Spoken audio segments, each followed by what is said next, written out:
یہ ناہید ہیں، مشال خان ہے اور محمد عرفان، یہ تینوں کا یہ سوال ہے کہ پسند کی شادی کے لیے بہت وظیفے کیے ہیں لیکن ابھی تک کوئی سبب نہیں بنتا۔ یہ اچھا سوال ہے، لیکن بھئی جہاں شادی ہو رہی وہاں کر لینا، کیونکہ ہماری پسندیں بھی تو ایسی ہوتی ہیں۔ ہم یہاں بیٹھ کے حور پسند کرتے ہیں، حور تو جنت میں ملنی ہے۔ کتنے لونڈے ایسے پھر رہے ہیں ان سے بھی شادی نہیں ہوتی، کہتے جی ہمارے معیار کا رشتہ نہیں ملتا۔ بھئی کیا ڈھونڈ رہے ہو بھئی؟ کوئی حور ڈھونڈ رہے ہو؟ پتہ چلو حور ہی ڈھونڈ رہا ہوتا ہے۔ اب حور تو جنت میں ملے گی بھائی، دنیا میں تو عورتیں ایسی آڑی ترچھی ملیں گی، مطلب ہے کہ ہر عورت میں کوئی نہ کوئی عیب ہوگا۔ مردوں میں بھی تو 100 عیب ہوتے ہیں، لیکن یہ کہ مرد عام طور پہ اپنے عیب کو نہیں دیکھتے، لیکن یہ کہ لڑکیاں دیکھنے میں یہ دیکھنا چاہتے ہیں کہ بھئی وہ اس کے اندر جو ہے وہ کوئی عیب نہ ہو، حسن و جمال کا پیکر ہو، کہ دنیا میں حور ڈھونڈتے ہیں۔ تو میں کہا کرتا ہوں دنیا میں حور نہیں ملے گی، حور جنت میں ملے گی۔ لہذا یہاں پر اللہ تبارک و تعالیٰ جو رشتہ سامنے لائے اس پر استخارہ کریں۔ تبھی حدیث میں نبی کریم صلی اللہ علیہ وسلم کی یہ ہدایت ہے کہ آپ جو استخارہ کریں، استخارے سے فیصلہ کریں۔ کوئی بھی اہم امر آپ کی زندگی کا، مثلا نکاح کرنا ہے، غلام خریدنا ہے، گاڑی خریدنی ہے، مکان خریدنا ہے، ان کو آپ نے اہم قرار دیا، اس کے لیے آپ استخارہ کریں۔ اللہ تبارک و تعالیٰ جو ہے وہ ظاہر کر دے کہ رشتہ اچھا ہے تو رشتہ کر لیں۔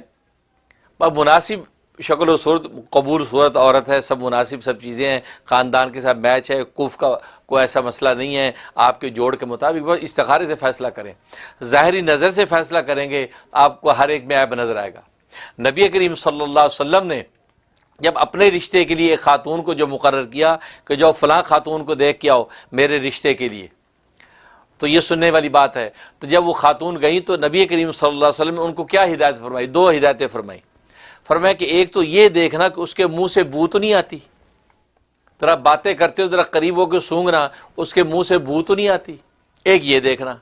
دوسرا دیکھیں اس کی جو ایڑیاں ہیں، ایڑیاں اس کی میلی کچیلی تو نہیں ہے، یا ایڑیاں صاف ستھری ہیں۔ یہ 2 چیزیں دیکھنے کا فرمایا۔ اس کے علاوہ اور کچھ نہیں فرمایا، گوری ہو کالی ہو کچھ بھی نہیں، فرمایا یہ 2 چیزیں دیکھنا۔ اب اس سے آپ اندازہ کر دیجئے کہ ایک تو منہ کی بو سے اندازہ یہ ہوتا ہے کہ اس کا مطلب ہے کہ وہ بظاہر خوشبودار رہنے کی عادی ہے خاتون، اس لیے کہ منہ کی بو ایسی ہوتی ہے منہ کے اندر ہے، اور اس کی صفائی کا لوگ عام طور پہ اہتمام نہیں کرتے، اوپر بڑے پرفیوم چھڑک لیں گے، کپڑے اچھے پہن لیں گے، لیکن منہ کی بدبو منہ تک کا ہے، لہذا وہ پتہ نہیں، وہ جب بات کرے گا وہ بھبکا جب نکلے گا تب پتہ لگے گا نا۔ لوگ مسواک کا اہتمام نہیں کرتے، برش کا اہتمام نہیں کرتے، کبھی الائچی چبا لیں وہ اس کا اہتمام نہیں کرتے خوشبو تاکہ آئے۔ تو نبی نے فرمایا کہ اس کے منہ کی خوشبو دیکھنا، منہ میں اگر بو آ رہی ہے تو اس کا مطلب نبی سمجھ جائیں گے کہ یہ جو پاکیزہ نہیں، یہ اس کے اندر جو صفائی اور پاکیزگی اور خوشبو کا ذوق نہیں ہے۔ اور خوشبو کا ذوق ہونا میاں بیوی میں کتنا ضروری ہے۔ اس لیے آپ نے دیکھا کہ جب حضرت علی مرتضیٰ رضی اللہ تعالیٰ عنہ کے ساتھ حضرت فاطمہ الزہرا رضی اللہ تعالیٰ عنہ کا نکاح ہوا تو آپ صلی اللہ علیہ وسلم نے خوشبو، کتنی زیادہ خوشبو کا اہتمام کیا، اور عرب کے اندر تو یہ اس کا بڑا ذوق تھا، تو خوشبو۔ دوسرا فرمایا ایڑیاں اس کی دیکھنا، ایڑیاں میلی کچیلی تو نہیں۔ آپ بڑی بڑی حسینہ کو دیکھ کے دیکھ لیں، وہ بظاہر بڑے سارے میک اپ کا زور چہرے پہ ہوتا ہے، سارا میک اپ کر لیا، ہر چیز سجا بنا لی، لیکن پیر گندے ہوتے ہیں۔ خاص طور ایڑیاں دیکھو تو وہ خدا کی پناہ، وہ جرابیں پہن کے کام چلاتی ہیں۔ تو دیکھو جو ایڑیاں تک صاف کرتی ہوگی تو اس کا مطلب وہ بدن کے باقی حصوں کو بھی کتنا صاف ستھرا پاکیزہ رکھے گی، اس ایڑیاں۔ تو آپ بھی یہی معیار رکھیں نا جو نبی نے فرمایا۔ ایک تو اس کے منہ کی بو کا اندازہ کہ منہ سے بو تو نہیں آتی، منہ کی صفائی کا اہتمام رکھتی ہے۔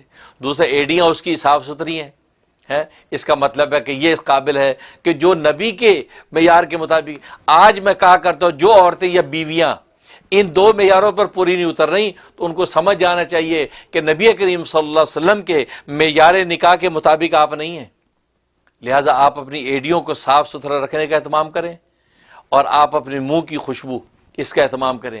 میاں بیوی میں عام طور پہ اس چیز کا اہتمام نہیں ہوتا، غیروں کے لیے تو لوگ بڑی بڑی برش کر کے نکل جاتے ہیں تاکہ محفل میں، لیکن میاں بیوی آپس میں پیاز کھا کے اسی طرح میاں بھی پیاز کھا کے پھرتا ہے اور بیوی بھی اہتمام نہیں کرتی، اور بیچاری بیوی بس اوقات میاں کی منہ کو برداشت کرتی ہے بدبو کو۔ اور یہ اس لیے کہہ رہا ہوں، بہت سی عورتیں مجھے شکایت کرتی ہیں، لیکن کہتی کیا کرے شوہر ہے، اب بیچاری بول نہیں سکتی، لیکن شوہروں کو بھی چاہیے نالائقوں کو کہ منہ کو صاف ستھرا رکھیں، باہر جاتے بڑی برش اور گھر میں بری حالت، اس لیے بھئی وہ صاف۔ تو دیکھو نبی کے معیار کے مطابق جو عورتیں یہ نہیں ہیں ان کو آج ہی چاہیے کہ اپنے آپ کو بنا سنوار کے رکھیں، صاف ستھرا رکھیں، تو جو یہ حضرات کہہ رہے کہ شادی نہیں ہو رہی، پسند کا رشتہ نہیں مل رہا، تو اپنے پسند کا معیار بس یہ رکھیں، انشاءاللہ پھر دیکھیں آپ کو کیسے رشتہ نہیں ملتا۔ اللہ تعالیٰ آپ کو برکت دے۔